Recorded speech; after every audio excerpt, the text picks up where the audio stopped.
La manière dont Dieu agit dans nos vies n'a-t-elle pas attiré votre attention? N'avez-vous pas été saisi par la façon dont il a conduit les choses, vous choisissant parmi cette multitude et faisant de vous sa propriété? En ce qui me concerne, je pense souvent à cette grâce et à cette bonté, cette miséricorde de Dieu. J'ai étudié parmi de nombreux élèves dans l'école talmudique durant ma jeunesse, que ce soit à Aix-les-Bains, en Israël, à Brunois, un peu partout. Et j'étais le seul choisi par Dieu, élu,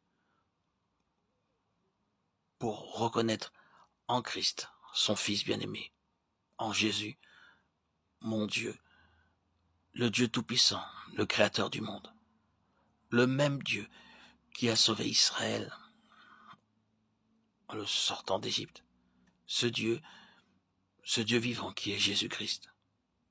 Quelle grâce, quel bonheur. J'étais un individu parmi tant d'autres, et Dieu m'a choisi parmi eux tous. Comment cela a-t-il pu se faire? Oh, quand nous pensons à sa grâce qui nous a été ainsi témoignée, nous bénissons Dieu. Nous ne pouvons pas faire autrement. Nous lui rendons grâce.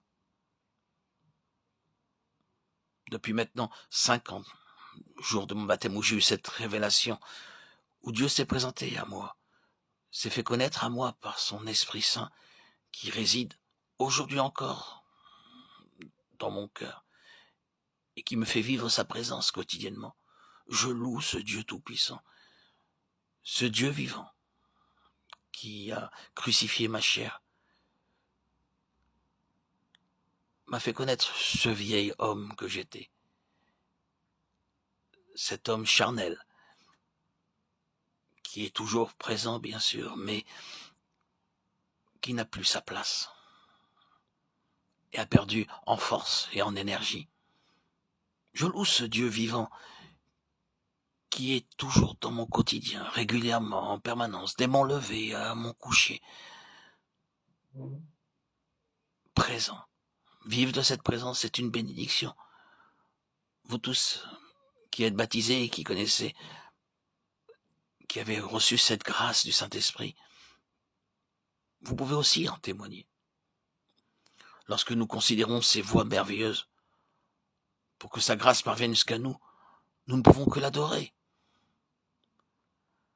C'est la manière dont il a œuvré qui émerveille notre cœur et nous tombons à genoux devant lui, au comble de l'émerveillement, reconnaissant que lui seul est Dieu. Frères et sœurs, vous vous demandez pourquoi il vous a sauvés. Permettez-moi de vous dire qu'il vous a sauvés parce que c'était son bon plaisir de le faire. Il le voulait. Et parce qu'il le voulait, il vous a choisi et vous a conduit vers lui. C'est pourquoi il n'y a rien à dire, ni rien à faire de notre part, rien d'autre, sinon l'adorer. Lui seul. Au moment de la fraction du pain, lorsque vous contemplez sa grâce qui nous a sauvés, nous rendant participants de sa justice, alors que nous étions injustes, nous faisons don de sa vie pour que nous devenions ses enfants, nos cœurs s'élèvent vers lui, en action de grâce. Mais quand vous réfléchissez à la manière dont il a accompli la chose, lorsque vous pensez aux souffrances qu'il a endurées pour vous tirer du bourbier fangeux, quand vous pensez à tout ce qu'il a mis en œuvre pour préparer votre cœur afin qu'il s'ouvre à lui, vous contemplez ses voies et vous l'adorez. Il y a une chose que nous devons remarquer. Lorsque Moïse expliqua aux enfants d'Israël la signification de la Pâque, le peuple se prosterna et adora. Remarquez que ce ne fut pas la conséquence d'un ordre de Moïse. Il ne leur a pas dit qu'ils devaient adorer Dieu. Ils l'ont fait, tout simplement.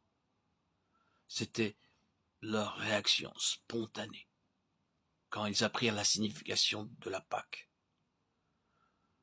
L'adoration n'est pas le fruit d'un exercice mental. Elle est engendrée par la contemplation des voies de Dieu.